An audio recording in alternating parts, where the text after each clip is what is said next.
Welcome to NS news. నేను సుమా. ముందుగా బులెటిన్లో హెడ్లైన్స్. వర్గీకరణ అమలు చేయకుండా ఉద్యోగాలు భర్తీ చేస్తున్న రేవంత్ రెడ్డి వైఖరిని నిరసిస్తూ గౌరవశ్రీ మందకృష్ణ మాదిగ గారి ఆదేశాల మేరకు ఎంఆర్పీఎస్ జిల్లా కార్యవర్గ సమావేశం నిర్వహించడం జరిగింది. ఈ కార్యక్రమంలో ఎంఆర్పీఎస్ జిల్లా అధ్యక్షులు బెజ్జంకి అనిల్ మాదిగ మాట్లాడుతూ ఎస్సీ రిజర్వేషన్ల వర్గీకరణ చేపట్టకుండా ఉద్యోగ నియామకాలు చేపట్టడం అంటే మాదిగలను మోసం చేయడమే అన్నారు. ఎస్సీ రిజర్వేషన్లను అమలు చేయకుండా తెలంగాణ ప్రభుత్వం ఉద్యోగాల నియామకాలు చేపడుతున్న విధానాన్ని వ్యతిరేకిస్తూ ఈ నెల 9 తారీఖు నాడు అంబేద్కర్ విగ్రహం వద్ద నుంచి కలెక్టర్ కార్యాలయం వరకు సుమారు మాదిగలంతా కలిసి ఒక పెద్ద నిరసన ర్యాలీ చేపట్టబోతున్నాం.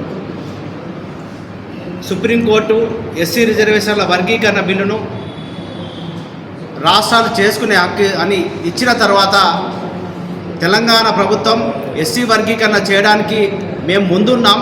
ఎస్సీ వర్గీకరణను తక్షణమే చేస్తామని రేవంత్ రెడ్డి ప్రభుత్వం అసెంబ్లీలో మాట్లాడినప్పటికీ కూడా ఎస్సీ వర్గీకరణ అమలు చేయకుండా ఇలా ప్రభుత్వ ఉద్యోగాలు భర్తీ చేస్తున్నారు.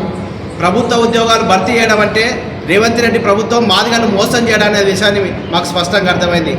ఎస్సీ వర్గీకరణ అమలు చేయకుండా మాలలకు తలొద్ది ఇలా ప్రభుత్వ ఉద్యోగాలు భర్తీ చేస్తే మాదిగలకు అన్యాయం జరుగుతుంది అనే విషయాన్ని మేము గుర్తు చేస్తున్నాం. ఎస్సీ వర్గీకరణ చేయకుండా డిఎస్సిలో 11,062 ఉద్యోగాలు ఇలా ఫలితాలు రిలీజ్ చేస్తే మాదిగలకు సుమారు 1,500 పైన ఉద్యోగాలు ఇలా మాదిగ జాతికి అన్యాయం జరిగింది. కనుక ఉద్యోగాలు భర్తీ చేసేటప్పుడు వర్గీకరణ జరగకుండా ఉద్యోగాలు భర్తీ చేయాలని ఆగస్టు 22 తారీఖు నాడు మందకృష్ణ మాదిగ గారు మాదిగ ఎమ్మెల్యేలు మంత్రులంతా కలిసి సీఎం రేవంత్ రెడ్డి గారికి ఒక వినతి పత్రం ఇచ్చినా కూడా మా విన్నపాన్ని తిరస్కరించి మా విన్నపాన్ని విస్మరించి ఇలా ఎస్సీ వర్గీకరణ చేయకుండా మా ఉద్యోగాలు భర్తీ చేస్తున్నట్టే సీఎం రేవంత్ రెడ్డి గారు తెలంగాణలో ఉన్న 12% ఉన్న మాదిగలను ఇలా మోసం చేయడానికి సిద్ధపడ్డారనే విషయాన్ని కూడా మేము గుర్తు చేస్తున్నాం.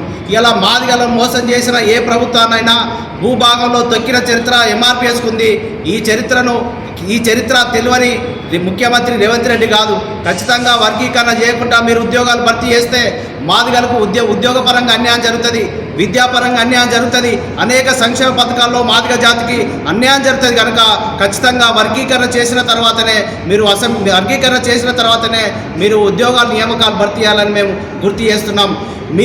మేము అనకముందే సుప్రీంకోర్టు తీర్పు వచ్చిన తర్వాత సుప్రీంకోర్టు తీర్పు వచ్చిన 5 నిమిషాల్లోనే ఎస్సీ వర్గీకరణ చేస్తాం. అవసరమైతే ఇప్పటి వరకు ప్రకటించిన ఉద్యోగాలలో ఒక ఆర్డినెన్స్ తీసుకొచ్చి మేము ఉద్యోగాలు భర్తీ చేస్తామని చెప్పిన రేవంత్ రెడ్డి ఇలా మాట తప్పిందనే విషయాన్ని కూడా మేము గుర్తు చేస్తున్నాం. ఇక్కడ మాలలకు తలొగ్గి ఎస్సీ వర్గీకరణ చేయకపోతే నీ ప్రభుత్వాన్ని మాదిగలే కూల్చేస్తారనే విషయాన్ని కూడా మేము గుర్తు చేస్తున్నాం.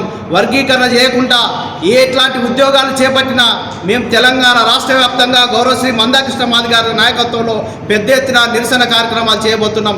ఈ నెల 9 తారీఖు నాడు నల్ల జెండాలతో వేల మంది మాదిగలతో ఇలా నిరసన కార్యక్రమానికి చేపట్టబోతున్నా అన్న విషయాన్ని గుర్తు చేస్తున్నాం. నా పేరు బెజ్జంకి అనిల్ మాదిగ, ఎంఆర్పీఎస్ కరీంనగర్ జిల్లా అధ్యక్షుడు.